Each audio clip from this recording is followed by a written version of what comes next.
नमस्कार, मेरा नाम है मनोज और जैसे कि आप जानते हैं, अगर आप मुझे फॉलो करते हैं तो मेरा नाम है मनोज और मैं जो है एक साइट सेफ्टी सुपरवाइजर का तौर पर Tata steel wire division Telco में अभी जॉब कर रहा हूँ। तो आज का वीडियो बनाने का मकसद ये है कि मैं मेरा 1.5 महीना हो गया है वर्क एक्सपीरियंस अभी तक का, और उसमें ना एक नया सेफ्टी सुपरवाइजर आया हुआ है। मैं नाम नहीं लेना चाहूंगा, अगर वो वीडियो ये देख रहा होगा तो उसको बुरा लग सकता है, बट उसका क्या बिहेवियर और मैंने क्या ऑब्जर्व किया ना, उसके बारे में आज हम बात करेंगे। अगर आप एक नया सेफ्टी सुपरवाइजर के तौर पर कहीं पे जाते हैं, अगर आपका वर्क एक्सपीरियंस नहीं है तो आपको ये वीडियो बहुत हेल्प करेगा। तो वो जब भी आया ना, तो एक उस लोकेशन पे एक डिपार्टमेंट का, टाटा स्टील का जो है वो एम्प्लॉय है वहां पे। तो मेरा उससे अच्छा मतलब डिस्कशन होता है किसी भी चीज को लेकर, तो सेफ्टी से रिलेटेड। तो वो नया सेफ्टी सुपरवाइजर जो है वेंडर का, वो आया हुआ था। तो वो जो एम्प्लॉय है ना, उन्होंने उनके साथ में इंट्रोड्यूस करवाया कि हाँ ये मतलब मिस्टर एक्स हैं, इनके साथ में आप बातचीत कीजिए और इनको थोड़ा सा गाइड कीजिए, क्योंकि वो जेटीवीटीआई का कोर्स किया है लेकिन आज से 1.5 साल 2 साल पहले किया हुआ था। उसको सेफ्टी का मतलब मान के चल सकते हैं कि जीरो एक्सपीरियंस है, ये तो है ही, प्लस नॉलेज भी वो जो भी पढ़ा था ना वो भूल गया है। और नॉर्मली ऐसा होता ही है, आप भी पढ़े होते हैं और आपका भी, आप अगर किसी और फील्ड में आप अगर जॉब कर रहे हैं तो आपका जो भी आपका मतलब मेमोरीज है वो निकल जाता है उस फील्ड को लेकर। तो मेरी कोशिश है कि मैं उसको हेल्प कर रहा हूँ, लेकिन कभी कभी ना वो इरिटेट करने लगता है। या फिर आप भी अगर कहीं पे जाते हैं ना, तो आपको हेल्प किस तरह से लेना है वो मैं इस वीडियो में बताऊंगा। तो वो क्या करता है ना, कभी भी एक्चुअली उसका ऑफिस नहीं है, उसका वर्किंग एरिया है, वहीं पे टेबल कुर्सी लगा हुआ है, वहीं पे बैठता है, और मेरा जो है वहीं पास में ऑफिस है। तो वो जब भी ऑफिस खुला हुआ देखता है ना, तो वो एकदम से घुस जाता है। तो देखिए, ऐसा नहीं करना होता है, क्योंकि मैं एक अलग वेंडर का मतलब सेफ्टी प्रोफेशनल हूँ, आप किसी अलग वेंडर के सेफ्टी प्रोफेशनल है। आप एकदम से आ जाएंगे, मैं वहां पे खाली बैठकर ट्यूशन देने के लिए तो वहां पे नहीं हूँ ना। मुझे कंपनी अगर पे कर रही है तो मुझसे कुछ ना कुछ काम निकालेगी। तो वही चीजें मैं जो है अपने ऑफिस में कर रहा होता हूँ सिस्टम में या कुछ। तो जब आप डॉक्यूमेंट प्रिपेयर करते हैं ना, तो आप एक अलग मतलब सोच में रहते हैं, एक अलग माइंडसेट में रहते हैं। उसी में कोई अगर घुस जाए ना, तो आपका वो जो सोच होता है, थिंकिंग होता है, वो ब्रेक कर जाता है। फिर आपको, क्योंकि डॉक्यूमेंट बनाना इजी नहीं है, बहुत डिफिकल्ट नहीं है, लेकिन इजी भी नहीं है शुरुआत के तौर पर, और मैं अभी लर्निंग पीरियड में हूँ। वो कभी भी घुस जाता है और कुछ भी क्वेश्चन पूछता है, ऐसा है उसको। मतलब ऐसा है कि इतना सेंस नहीं है कि कौन सा क्वेश्चन पूछना है, कौन सा नहीं पूछना है। अब आप समझिए कि उसको अगर एसओपी नहीं मिल रहा, उसमें मैं क्या कर सकता हूँ। मैं हर जॉब का अलग एक एसओपी होता है, तो वो उस चीज को जहां से लेना है वहां से ले लेना। अब मुझसे ठीक है, एसओपी कहां से मिलेगा, क्या है क्या नहीं, कैसे उसको प्रिपेयर करना है, कैसे बनाना है, कैसे समझना है, उस चीज को मैं हेल्प कर सकता हूँ। लेकिन अब मेरे पास एसओपी नहीं है, ये क्वेश्चन लेकर आएगा तो मैं क्या हेल्प कर सकता हूँ उसका। उसके बाद उसके पास टूल बॉक्स मीटिंग का फॉर्मेट नहीं है, और उसका वेंडर भी ऐसा है कि वो उसको प्रोवाइड नहीं कर रहा है। अब वो मेरे पास आ गया, मुझसे बोल रहा है कि टूल बॉक्स मीटिंग का फॉर्मेट दे दो। मैं फॉर्मेट अगर दे भी दूं तो वो किसी काम का नहीं, क्योंकि उसको वो जेरॉक्स नहीं कर सकते, क्योंकि उसमें ना वेंडर का नाम या नंबर, उसमें जो डॉक्यूमेंट नंबर होता है वो उसमें मेंशन होता है, और हर एक वेंडर का अपना अपना एक डॉक्यूमेंट नंबर होता है, पूरा का पूरा स्टैंडर्ड नंबर होता है, वो चीज अलग होता है। हाँ, उस चीज को प्रिपेयर कर सकते हैं आप अपने तरफ से, उसको बना सकते हैं सिस्टम में, और उसके बाद उसको प्रिंट आउट के लिए दे सकते हैं। तो ये चीजें आपको गलती नहीं करना है, ठीक है ना। आपको कौन सी चीज कहां से मिलेगा, ये स्मार्टली आपको उस चीज का मतलब सोचना है। किसी को भी आप इस तरह से परेशान करेंगे तो 2-4 दिन वो आपकी मदद करेगा, उसके बाद वो आपकी मदद नहीं करेगा। अभी भी मैं साइट पे जाता हूँ, मेरा कभी भी कुछ भी काम आ जाता है, किसी डिपार्टमेंट का जो आदमी है सेफ्टी ऑफिसर, वो मुझे कॉल कर लेते हैं, क्योंकि मेरा नंबर मैंने सबको प्रोवाइड किया हुआ खुद से ही। क्योंकि साइट में मेरा जो वर्किंग साइट है, मेरे जो वर्कर्स हैं, उनकी सेफ्टी की जिम्मेदारी मेरी है।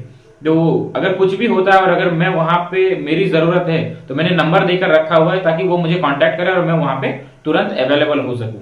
क्योंकि अभी मैं नया हूं ना, मुझे अभी सीखना है चीजें, तो लोगों के नजर में आने के लिए भी मुझे तो काम करना पड़ेगा, लोगों तक मुझे पहुंचना पड़ेगा। तो इस चीज के लिए मैं ये सारा एक्टिविटी करता हूँ।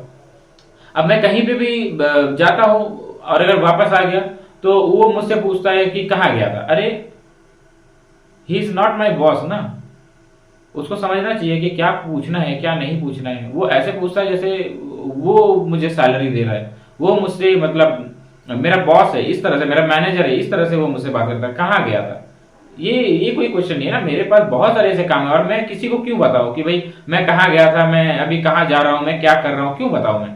तो ये सारी गलती आपको नहीं करनी है। और जब भी आप लर्निंग पीरियड में हो, नया हो, तो आप कोशिश करें कि सीनियर के साथ कांटेक्ट में बनाए रखें, लेकिन आपको कौन सा क्वेश्चन पूछना है, कौन सा नहीं पूछना है, कहाँ एक लिमिट होता है। प्रोफेशनल लाइफ में ना एक लिमिट का भी देखना होता है, लिमिट को आप क्रॉस मत कीजिए, क्योंकि हम और आप जो है ना वो दोस्त नहीं है। हम सेम प्रोफेशन में है जरूर, लेकिन हम और आप दोस्त नहीं है।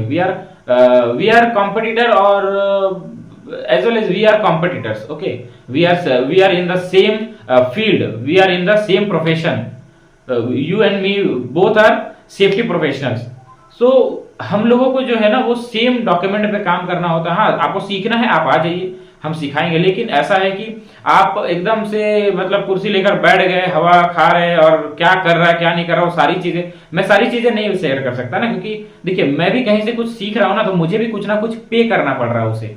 वो हो सकता है टाइम हो सकता है मनी हो सकता है रिस्पेक्ट हो, कुछ भी हो, लेकिन कुछ ना कुछ मैं उसको पे कर रहा हूं, तभी जाकर वो मुझे वो नॉलेज दे रहा हो। फ्री में फोकट में कोई नहीं देता है। और आपको ऐसा लगता होगा कि नहीं, मैं किसी के ऑफिस में बैठ जाऊंगा, किसी को भैया भैया बोल दूंगा, सर सर बोल दूंगा, तो मुझे वो सारी नॉलेज जो है वो दे देगा। ऐसा प्रोफेशनल लाइफ में नहीं होता, ये आपको ध्यान रखना है। तो आज का वीडियो बनाने का मकसद यही था कि आपको जो है जब भी आप नए हो, फ्रेशर हो, तो इस चीज का आपको ध्यान रखना है कि आपको किस तरह से अपने सीनियर से बिहेव करना है और किस तरह से वो नॉलेज वो एक्सपीरियंस को उसके से निकालना है। उसके लिए थोड़ा बहुत हो सकता है आपको खर्चा भी करना पड़े, 200-400 रुपए आपको अगर कुछ खर्चा करना पड़े, वो सारी चीजें भी है। तो ये सारी चीजें भी आप कर सकते हैं। अच्छा, इसके साथ ही साथ मैं आपको बता दूं कि एक चीज मुझे बताना था कि अगर आप सेफ्टी प्रोफेशनल हैं टाटा स्टील के अंदर में, या फिर आप कहीं और भी हैं, क्योंकि डॉक्यूमेंट्स तो लगते ही है, और अगर आपको ब्लैंक फॉर्मेट चाहिए, वो हर एक चीज का ब्लैंक फॉर्मेट जो जितना भी सीएसएम ऑडिट के लिए चाहिए होता है, एनेक्सर 9 ऑडिट के लिए चाहिए होता है, एनेक्सर 9 भी तो सीएसएम के अंदर ही है, तो वो सारे ब्लैंक फॉर्मेट मेरे पास है। अगर आपको रिक्वायरमेंट हो तो वो करीब करीब 16-17 डॉक्यूमेंट है, और फिर नए नए डॉक्यूमेंट पे भी मैं काम कर रहा हूँ, नए नए डॉक्यूमेंट किस तरह से प्रिपेयर करना है, वो सारी चीजें भी मैं कोशिश कर रहा हूँ। तो अगर आपको वो चाहिए होगा तो 499 रुपीज का, यानी कि 449 रुपए में वो सारे डॉक्यूमेंट मैं आपको भेज दूंगा, वो आप चेक कर सकते हैं। और उसमें सिर्फ आपको अपना कंपनी का नाम और डॉक्यूमेंट नंबर होता है ना, उसको आपको सिर्फ एडिट करना है, और बाकी उसमें अगर आपको कुछ वर्जन चेंज करना हो, कुछ अपडेट करना हो, तो आप उसको रिवाइज कर सकते हैं आपके हिसाब से। बट एक जो सिंपल एक फॉर्मेट होता है वो मैं आपको सेंड कर सकता हूँ सिर्फ और सिर्फ 499 रुपीज पे। उसके साथ ही साथ अगर सेफ्टी सुपरवाइजर का नोट्स आपको चाहिए, अगर आप JNTVTI से कोर्स कर रहे हैं, JNTVTI ऑल ओवर इंडिया में कहीं पे भी जहां पे भी JNTVTI अवेलेबल है, वहां से अगर आप कोर्स कर रहे हैं, तो उसका अगर आप सेफ्टी सुपरवाइजर का नोट्स चाहिए तो वो भी आप मुझसे ले सकते हैं सिर्फ और सिर्फ 249 रुपीज में, 249 रुपए में आप मुझसे ले सकते हैं। उसमें आपको सारी चीजें आपको मिल जाएगा, जैसे कि long question, short question, MCQs, full form, fill in the blank, और लास्ट के जो है वो 3-4 बैच का जो फाइनल एग्जाम में जो लॉन्ग क्वेश्चन का जो आंसर क्वेश्चन आया हुआ था, लॉन्ग क्वेश्चन, उसके भी वो पैटर्न भी मैंने उस PDF में जो है वो ऐड किया, और मैं रेगुलरली उसको अपडेट कर ही रहा हूं। तो आज का वीडियो बनाने का मकसद यही था। मिलते हैं नेक्स्ट वीडियो में। एक अभी स्टार रेटिंग से रिलेटेड बहुत बड़ा अपडेट आया, उसको भी मैं सीख रहा हूं अपने सीनियर से, और जैसे ही वो आ जाता है मैं आप लोगों तक वो वीडियो पहुंचाने की पूरी कोशिश करूंगा। तब तक के लिए